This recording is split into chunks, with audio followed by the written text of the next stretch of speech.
fi qulubihim marad, di dalam hati mereka itu, kata Allah, apa hati-hati mereka orang-orang munafik, maradun, ada penyakit, syakun wa nifaqun. Apa penyakitnya? Keraguan-raguan. Nah, ini ragu-ragu ini penyakit parah. Wa nifaqun, nifaq, kemunafikan. Bahwa yunazidu qulubahum, dua ini penyakit yang membuat sakit hati mereka orang-orang munafik. Fazadahumullahu marada, kemudian Allah tambah penyakit tersebut. Dahlah hati mereka sakit, nifaknya ada, syaknya ada, ditambah lagi oleh Allah sakit. Bima anzalahu minal Qur'an li kufrihim bihi wa lahum 'adzabun 'alimun bima kanu yakdzibun, dan mereka mendapatkan azab yang pedih bima kanu yakdzibun, dengan apa-apa yang mereka dustakan. Apa yang mereka dustakan? Seluruhnya. Apa-apa yang datang dengan Nabi Muhammad mereka dustakan. Orang-orang munafik kelas berat ya. Lain kalau munafik kelas-kelas tengah. Kalau berkata-kata dia berdusta, apabila berjanji dia khianat, apabila diberikan amanah dia tidak dapat menjalankan amanah. Jadi banyak bagi orang-orang yang ingin tampil di atas. Nah, sebentar lagi pemilihan, itu ketahuan janji sudah ada, visi misi, berjanji ini, berjanji itu, berjanji ini. Terserah coblos siapa. Nanti kelihatan tuh siapa yang tidak menepati janjinya ketika dia kampanye ini itu, kemudian tidak ditepati janji tersebut, maka dia termasuk orang-orang munafik. Orang munafik ini kalau zaman-zaman sahabat tidak akan disolatkan oleh sahabat Umar, tidak akan disolatkan oleh sahabat Huzaifah al-Yamani. Orang-orang munafik. Kenapa? Karena apabila disolatkan oleh tokoh-tokoh yang dekat dengan Allah, orang-orang dekat dengan Nabi Muhammad, maka sekurang-kurangnya tidak hadir. Kenapa demikian? Karena orang-orang seperti sahabat Umar, orang-orang yang dekat, orang-orang yang soleh, kalau menyolatkan orang-orang munafik, yang namanya menyolatkan itu kan mendoakan, berarti kan dapat memintakan ampunan. Jadi para ulama itu tidak menyolatkan, kenapa? Supaya memberi peringatan. Kalau ingin disolatkan oleh para ulama, jangan jadi orang munafik, jangan jadi orang jahat. Maka sahabat Umar ketika andai kata ada jenazah, beliau melihat Huzaifah, sahabat Huzaifah. Karena sahabat Huzaifah yang menjadi terhadap siapa orang munafik dan mana orang yang beriman asli. Kalau andai kata sahabat Huzaifah tidak ada di masjid, maka sahabat Umar tidak akan datang. Berarti yang disolatkan jenazah itu, yang disolatkan itu adalah orang munafik. Apabila sahabat Huzaifah ada, maka sahabat Umar pun ada. Berarti itu orang yang beriman, memang betul-betul beriman. Jadi sekarang zaman-zaman sekarang tidak ada yang seperti ini, jarang. Zaman sekarang ini tergantung amplop. Kalau amplopnya agak tebal sedikit, guru apa aja guru, orang tua meninggal. Siapa? Orang tuaku yang biasa nyawa ayam, yang biasa berjudi. Oh itu meninggal guru ini, kita sembahyangkan ini amplopnya. Pasti picik-picik, tak buat amplop lah. banyak isinya nih. Pesan orang tua bila memang meninggal biar yang menyembahyangkan. Ada 2 juta lah isinya tuh. Oh insyaallah jam berapa kayaknya? Habis zuhur insyaallah datang. Sebelum zuhur aku datang gitu. Ada lagi. Zaman-zaman dulu ada seperti itu. Pokoknya orang munafik jangan disembahyangkan. Siapa yang menyembahyangkan? Orang-orang biasa. Artinya kalau ingin jadi disembahyangkan oleh ulama, jangan jadi orang munafik. Itu namanya pembelajaran. Sama juga mati bunuh diri. Kalau dia umpama tetap tidak ada tanda-tanda keluar daripada Islam, ya tetap orang mati bunuh diri itu tetap hukumnya sebagaimana orang Islam. Cuma karena orang bunuh diri itu putus asa daripada rahmat Allah, dia kan putus asa daripada rahmat Allah, sehingga bunuh diri. Maka jangan menyolatkan orang-orang yang tokohnya, jangan menyolatkan. Hadir pun kalau bisa jangan. Biar orang yang menyolatkan orang sesama dialah yang mirip-mirip seperti itu. Sekurang-kurangnya kau masjid suruh nyolatkan. Kau akan Pak kau sekaligus mandikan, sekaligus sembahyangkan. Kenapa kata Pak kau? Guru-guru ada yang anak ada yang hendak menyembahyangkan almarhum. Kenapa? Gara mati bunuh diri bergantung. Jika ingin disembahyangkan, jangan mati bunuh diri. Sekarang jarang ada seperti itu. Tidak memandang itu siapapun disolatkan. Bahkan andai kata tidak nyolatkan menjadi gibah malah. Aduh, guru sikong ini kadang nyolatkan. Ajaran siapa? Padahal ajaran sahabat Umar. Ajaran orang-orang dulu seperti itu. Tidak akan menyolatkan kalau andai kata yang meninggal orang tidak baik. Itu jadi pembelajaran. Oleh karena itulah Al-Imam Hasan Al-Basri itu pernah berkata, "Qad laqitul qaum in laqitumuhum lakuntum majadi." Aku pernah bertemu suatu kaum, siapa yang disebut? Ialah para sahabat. In laqitumuhum, andai kata kalian, kata Imam Hasan Al-Basri bilang kepada murid-muridnya 1300 tahun yang silam, andai kata kalian melihat mereka, maka kalian katakan mereka itu gila. Kenapa? Saking baiknya akhlak.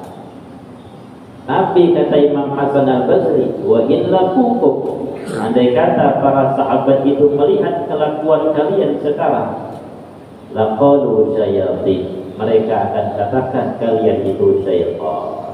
Ini saking buruknya kelakuan. Ini 1350 tahun yang lewat diucapkan demikian. Bagaimana sudah lewat 1000 tahun sekarang ini? Sekarang sudah 1446 setelah hijrah Nabi Muhammad. Apabila seluruh ulama itu berpatokan tidak akan nyolatkan orang-orang munafik, rata-rata tidak akan disolatkan. Kenapa? Rata-rata kita ini munafik juga. Ada yang berhutang riba, ada yang main riba, ada yang anak-anakan duit. Ngari-ngari berusaha anakan aja lah duit. Siapa yang akan minjam silahkan. Minjam 10 juta, bayar 10 juta setengah. Itu jadilah berusaha. Satu orang lagi banyak berduit santai di rumah. Ada yang minjamkan anak-anak duit. Nah ini yang meninggal rata-ratanya seperti itu. Nah kayak apa? Rata-rata jauh itu bayarkan para ulama. Cuman jarang ada. Jadi walahum azabun alim bima kanu yakdzibun. Mereka itu mendapatkan azab yang pedih sebab mereka dustakan. Jadi orang-orang munafik termasuk orang-orang yang diazab oleh Allah Subhanahu wa taala karena mereka mendustakan apa-apa yang didatangkan dibawa oleh Nabi Muhammad.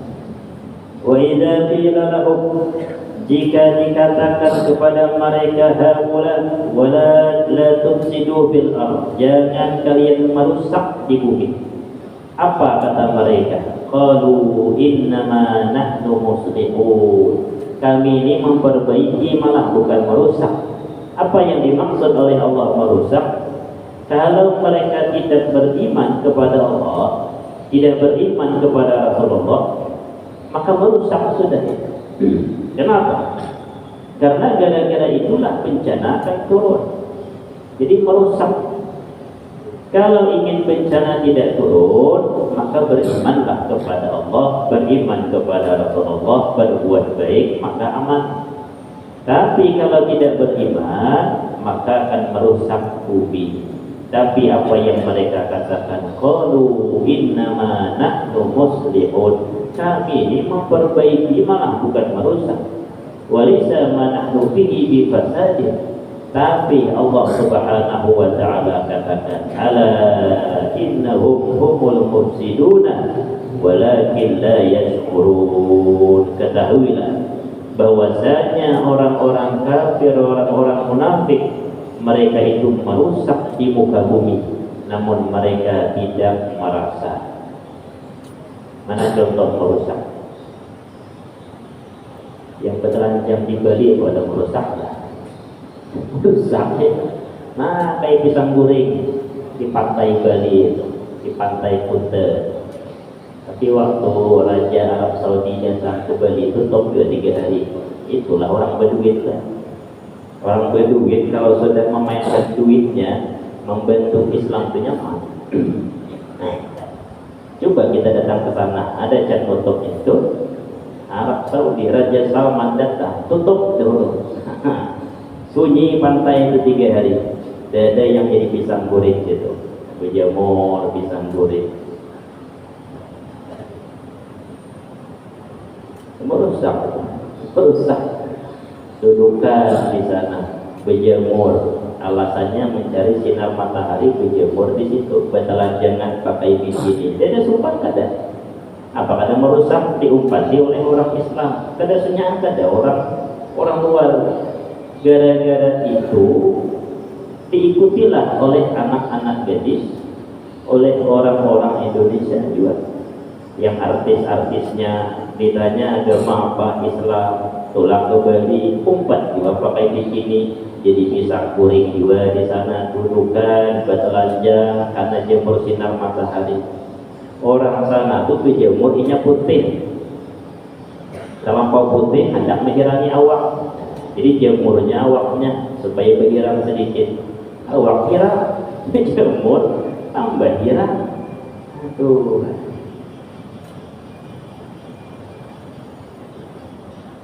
Mana lagi? Pakaian sekarang.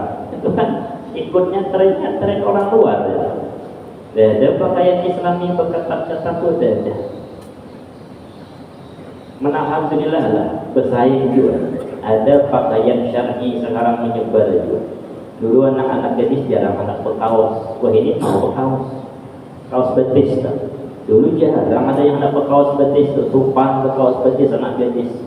Wah, ini ada yang mau berkaos betis, ada yang mau bercadar, ada yang sampai terlampau bercadar matanya jangan kelihatan lagi. Ada juga yang terlampau lebih daripada itu. Di tembilahan ini 1-2 lah yang sanggup berok handap 1-2.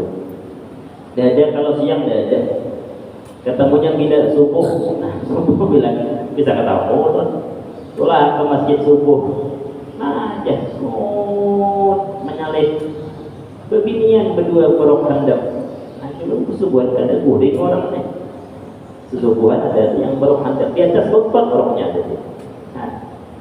Tapi kalau siang dia muncul, alhamdulillah lah sekurang-kurangnya misalnya di tembilahan paling-paling berselawar jin ketat, berbaju berjilbab tapi baju ketat, itulah sekurang-kurang. Itu kan masih terumpat barat dua, merusak berarti. Sedangkan Islam tidak seperti itu sebenarnya. Jadi terumpat kita ke sana. Halus cara permainan orang-orang luar itu halus. Dirusaknya akidahnya dahulu, imannya dulu dirusak. Namun sudah imannya rusak, bisa yang lainnya. Terumpat syariat-syariatnya pun rusak. Innahum humul mufsidun, mereka itu kata Allah merusak sebenarnya. Walakin la yash'urun, tapi mereka kada sadar sudah merusak itu kada sadar. Wa idza qila lahum, jika dikatakan kepada mereka, dakwahilah mereka. Siapa? Orang-orang yang di luar Islam. Aminu kama amanan nas, berimanlah kalian sebagaimana para sahabat beriman. Qalu, mereka berkata, anu'minu kama amanas sufaha, apakah kami harus beriman sebagaimana imannya orang-orang bodoh? Orang Islam ini katakan bodoh, orang Islam dikatakan bodoh, tapi dibantah oleh Allah. Ala innahum humus sufaha walakin la ya'lamun. Ketahuilah mereka itu yang bodoh, namun mereka tidak mengetahui, tidak sadar kalau mereka bodoh. Mana contohnya bodoh? Ini berbicara di hadapan orang Islam. Menyembah sesuatu yang tidak bisa bergerak, kayak bunga. Patung itu disembah, menjauhkan dia sendiri daripada kepanasan tidak akan bisa. Kalau orang Islam menyembah yang maha kuasa, menyembah yang maha kuasa, yang maha segala-galanya, yang maha kuasa iya, yang maha suci iya, tapi tidak ada wujudnya. Wujudnya itu tidak mesti ada. Tuhan itu tidak berwujud tapi ada. Angin pun juga tidak berwujud tapi ada. Itu makhluk bagaimana Allah. Angin saja berwujud tapi tidak ada wujudnya, hanya dapat dirasakan. Sebagaimana Tuhan pun seperti itu. Allah pun dapat dirasakan tapi tidak ada wujudnya. Kenapa tidak ada wujudnya? Karena terlampau terangnya wujud tersebut sehingga tidak tampak oleh kita. Kita melihat matahari ini tidak tampak, tidak akan bisa sanggup melihat matahari. Kenapa? Terlampau terang matahari. Wujud Allah itu seperti itulah, terlampau terang sehingga kita tidak tampak. Cukup mazhar Allah itu ya kita. Alam ini sudah mazhar tempat wujudnya Allah. Makanya kalau andai kata orang mengatakan buktikan kalau Tuhan itu ada, maka itu sama sulitnya dengan kata-kata buktikan Tuhan tidak ada. Lebih sulit malah. Buktikan Tuhan tidak ada itu lebih sulit. Kalau membuktikan Tuhan ada, tinggal gampang saja, logikanya saja. Andai kata anak-anak SD saja dikatakan meja yang ada di depan kita ini tiba-tiba timbul dengan sendirinya, tidak ada yang membuat, anak SD tidak akan mengambil akal demikian. Manalah katanya, ini pasti ada tukangnya yang membuat. Itu akal anak SD. Kalau meja seperti ini ada yang membuat, lalu bagaimana alam semesta tidak ada yang membuat? Tidak mungkin jadi dengan sendirinya, akal tidak akan menerima. Maka sama sulitnya mengatakan wujudnya Allah itu ada, buktikan. Maka buktikan wujudnya Allah tidak ada, itu lebih sulit malah. Dari dulu teratur gitu. Tidak mungkin tidak ada yang mengatur. Dari barat timbul, dari timur timbul matahari, tenggelam dari sebelah barat. Itu dari berjuta-juta tahun yang lewat sudah. Itu kalau tidak diatur tidak akan bisa seperti itu. Sahabat Imam Abu Hanifah ditangkap ketika akan ditangkap oleh orang-orang ateis. Imam sahabat Abu Hanifah menantang orang ini, hebat logika sahabat Abu Hanifah. Beliau buat kapal-kapalan.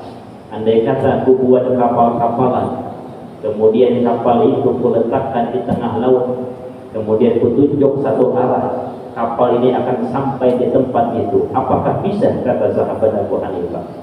Kata orang ateis 3 orang tadi, mana bisa? Bisa akan sampai ke tempat yang kita tunjuk kalau kita pandu kapal-kapalan tadi. Maka kata sahabat Abu Hanifah, itu hanya kapal-kapalan. Bagaimana alam semesta tidak ada yang memandu? Hancur segalanya.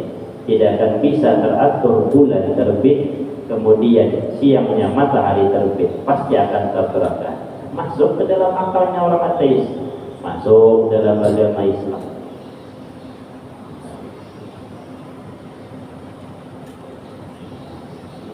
Jadi yang sufaha itu siapa? Bukan orang Islam. Yang tidak masuk akal itulah di luar Islam, itulah menyembah sesuatu yang tidak ada kuasa sama sekali. Maka sahabat Habib Salim bin Jindan, ada orang dulu di Jakarta ya, Habib Salim bin Jindan. Wah, beliau keras kalau ceramah. Ada Al-Habib Ali Kuitang, ada Al-Habib Ali Umur. 3 orang inilah. Ada Al-Habib Ali Kuitang, biasanya tukang baca doa. Yang tukang ceramah Al-Habib Salim bin Jindan, Jindan bin Salim. Beliau itu alim luar biasa, cuma ceramah keras. Alimnya luar biasa. Kalau ada kitab baru, itu semalaman selesai dibaca. Senang baca kitab. Kitab itu di rumah tahampur, dada besusun. Kalau kitab besusun benar. Kenapa? Ada suah digetuk-getuk kita. Ada suah baca. Kalau beliau kitab tahampur, saking suka baca kitab, maka di depan rumah beliau letakkan Bunda Maria, patung Bunda Maria. Ditanya oleh orang, wahai Habib, kenapa kau letakkan patung Bunda Maria di depan rumah? Di halaman sana itu diletakkan. Kurang pantas, masa Habib meletakkan patung di depan rumah? Oh, kata beliau, itu saya membuktikan kalau patung itu tidak akan bisa menghindari panas, tidak akan bisa menghindari hujan. Jadi biarlah kehujanan kepanasan, kata beliau. Itu beliau cerdas. Biarlah kepanasan kehujanan, kata beliau. Orang yang kenapa ada patung depan rumah? Rupanya dipanaskan, dihujankan. Tanda patung tidak akan bisa menghindari panas, menghindari hujan. Sahabat Umar sama demikian.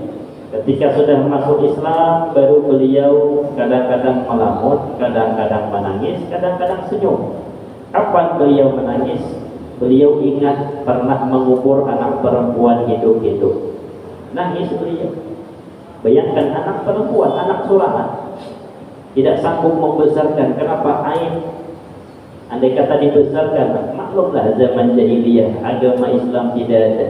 Agama-agama jahiliyah bebas, ingin memperbudak siapapun bebas. Anak gadis itu bebas, anak berbini 8, 9, 10 bebas. Kalau dibesarkan anak perempuan, khawatir nanti kalau gadisnya bagaimana. Akhirnya lahir anak perempuan, beliau kubur hidup-hidup. Sanggup. Maka nangis beliau ketika sudah masuk Islam itu. Tapi kadang-kadang beliau ketawa. Kapan beliau ketawa? Karena beliau pernah membuat patung dari kurma. Susun patung dari kurma. Tapi kalau sudah lapar, kurmanya dimakan. Nah, ini kata beliau aneh. Adalah patungnya dibuat, Tuhannya dibuat dengan kurma, tapi waktu lapar, kurmanya pun dimakan, rusaklah Tuhannya tadi. Ayo, siapa yang kira-kira subhat? Orang yang menyembah zat yang paling mulia, yang paling sempurna, atau zat yang tidak ada apa-apanya, tidak bisa menghindari hujan dan panas. Ala innahum humus sufaha walakin la ya'lamun. Kata Allah, ketahuilah mereka orang kafir itu yang sufaha. Sufaha itu sapi, bahasa kasarnya idiot. Sufaha namanya sapi. Ada orang sapi dalam fikih tidak boleh nyimpan duit.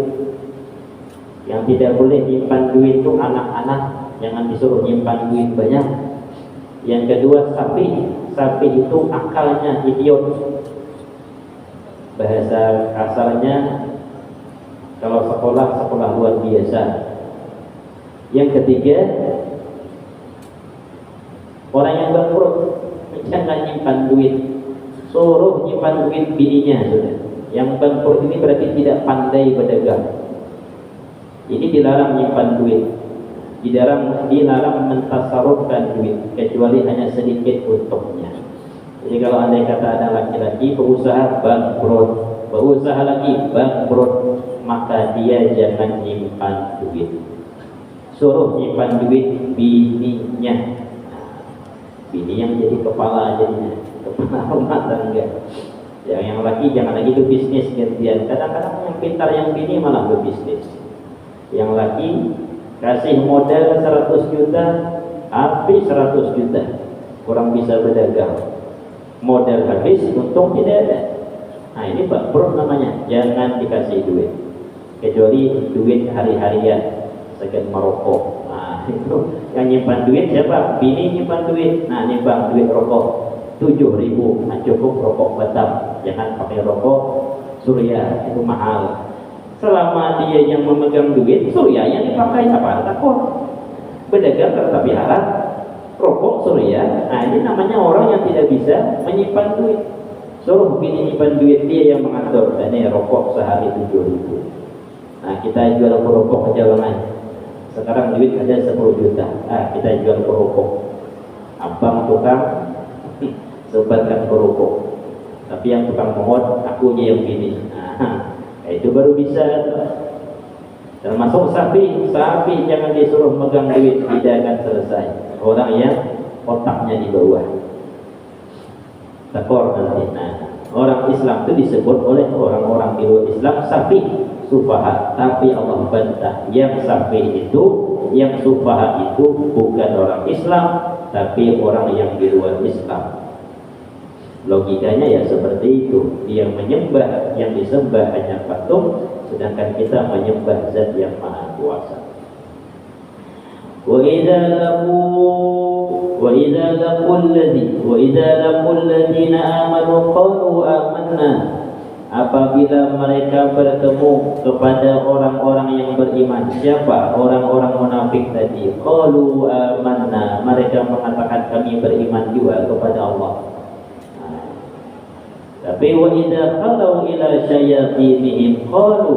Apabila mereka kembali ay raja'u, kembali kepada ru'asaihim, kepada pimpinan-pimpinan mereka. Di sini disebut ila syayatinihim, kepada syaitan-syaitan mereka. Jadi orang-orang ru'asa, pemimpin-pemimpin kufar itu disebut dalam Al-Qur'an syaitan malah. Qalu, orang-orang munafik tadi berkata, inna ma'akum, sebenarnya kami ini bersama kalian. Innama nahnu mustahzi'un, hanya saja kami ini mahuhudun aja kepada orang yang beriman. Kalau bertemu orang Islam, mereka mengatakan kami ini orang Islam juga, kami beriman juga. Tapi ketika bertemu dengan raja-raja mereka, pimpinan-pimpinan mereka, mereka mengatakan sebenarnya kami ini bersama kalian. Adapun kami bersama orang Islam itu mahuhulutnya benar, hanya pura-pura beriman. Padahal kami ini kelompok kalian. Nah ini orang-orang munafik itu seperti itu. Dengan Islam gabung, dengan orang kafir tambah rapat. Dengan orang kafir nurut, dengan orang Islam dada nurut. Banyaklah orang seperti itu, banyak. Lebih-lebih pejabat-pejabatnya. Bayangkan saja berapa anggota DPR. Banyak anggota DPR itu bukan sedikit, banyak. Seluruh provinsi kan ada perwakilannya. Berkumpul di Jakarta. Adalah yang memperjuangkan hukum Islam. Sedikit betul. Paling-paling yang memperjuangkan sedikit yaitu adalah mungkin partai-partai yang dasarnya Islam. Itulah berbicara sedikit tentang bagaimana memperjuangkan Islam. Tapi yang lain kan tidak. Itu berarti apa kalau tidak munafik? Bahasa kasarnya munafik sudah. Padahal mereka ditanya Islam apa tidak? Islam, tapi memperjuangkan sedikit pun tidak. Kenapa? Karena menurut ketua partainya juga. Kalau sudah kata ketua partai seperti ini, nurut aja. Kalau pada nurut dipecat. Takutnya kepada ketua partai, bukan kepada Allah Subhanahu wa ta'ala. Tidak seluruhnya, cuman kebanyakan. Ada juga seluruhnya, cuman kebanyakan kan seperti itu. Dibantah oleh Allah Subhanahu wa ta'ala. Apa kata Allah Subhanahu wa ta'ala? Allahu yastahzi'u bihim. Sebenarnya Allah lah yang mahuhulun mempermainkan orang-orang kafir, mempermainkan orang-orang munafik. Allahu yastahzi'u bihim wa yamudduhum, dan Allah sengaja membiarkan mereka, tidak diberikan hidayah. Biarlah kata Allah, biar mereka seperti itu, dibiarkan saja. Kadang-kadang panjang umurnya, kadang-kadang kesehatan pun dia dapat. Bitughyanihim, dibiarkan di dalam kesesatan, tidak diberikan hidayah oleh Allah. Mereka itu ya'mahun, di dalam kesesatan mereka itu kebingungan. Bingung mereka. Siapa mereka itu? Ulaikal ladzina ishtaraw dhalalata bil huda. Mereka itu kata Allah adalah orang yang membeli kesesatan dengan petunjuk. Fama rabihat tijaratuhum, tidaklah untung perdagangan mereka, karena mereka membeli kesesatan dengan petunjuk. Ada petunjuk Nabi, tapi mereka ingin mendapatkan kesesatan. Jadi petunjuk itu ditukar dengan kesesatan. Lebih memilih orang-orang di luar Islam dibanding orang-orang Islam. Maka kata Allah, fama rabihat tijaratuhum, tidaklah untung perdagangan tersebut. Wa ma kanu muhtadin, mereka tidaklah mendapatkan petunjuk daripada Allah Subhanahu wa ta'ala. Ini orang-orang yang memang ditetapkan oleh Allah masuk dalam neraka Allah Subhanahu wa ta'ala. Karena tidak ada yang seluruhnya dapat hidayah. Kalau seluruhnya dapat hidayah, siapa yang mengisi nerakanya Allah? Yang mengisi neraka Allah pasti ada. Cuman untungnya bukan kita, jangan sampai kita. Maka bersyukur kita, iman dapat, Islam dapat, sampai sekarang beriman, sampai sekarang masuk Islam sudah. Yang ada yang dari Islam mulai lahir sampai sekarang. Maka yang paling dicari-cari itu, dan yang paling dikhawatirkan, tambah tinggi derajat seseorang di sisi Allah, tambah mereka khawatirkan su'ul khotimah. Itulah yang paling diminta. Jangan sampai masuk dalam golongan su'ul khotimah. Yang kita minta husnul khotimah, baik kesudahan, bukan su'ul khotimah. Mudah-mudahan Allah Subhanahu wa ta'ala memberikan apa yang paling kita inginkan, yang paling kita angan-angankan, yaitu meninggalkan dunia yang fana ini, yang penuh dengan kepenatan dan derita ini, dengan keadaan baik, yaitu husnul khatimah. Amin ya rabbal alamin. Al-Fatihah. A'udzu billahi minasyaitonir rajim. Bismillahirrahmanirrahim. Alhamdulillahi rabbil alamin. Ar-Rahmanir Rahim. Maliki yaumiddin. Iyyaka na'budu wa iyyaka nasta'in. Ihdinas siratal mustaqim. Siratal ladzina an'amta 'alaihim ghairil maghdubi 'alaihim waladdallin. Amin. Amin amin ya Allah. Bismillahirrahmanirrahim. Alhamdulillahi rabbil alamin. Wassalatu wassalamu ala asyrafil anbiya wal mursalin wa ala alihi wa sahbihi ajma'in. Allahumma inna nas'aluka salamatan fid din wa 'afiyatan fil jasad wa ziyadatan fil 'ilmi wa barakatan fi rizqi wa tawbatan qabla al-maut wa rahmatan 'inda al-maut wa maghfiratan ba'da al-maut. Allahumma hawwin 'alaina fi sakaratil maut wal najata minan nar wal 'afwa 'inda al-hisab. Wa sallallahu 'ala sayyidina Muhammad wa 'ala alihi wa sahbihi wa sallam. Walhamdulillahi rabbil alamin. Taqabbalallahu minkum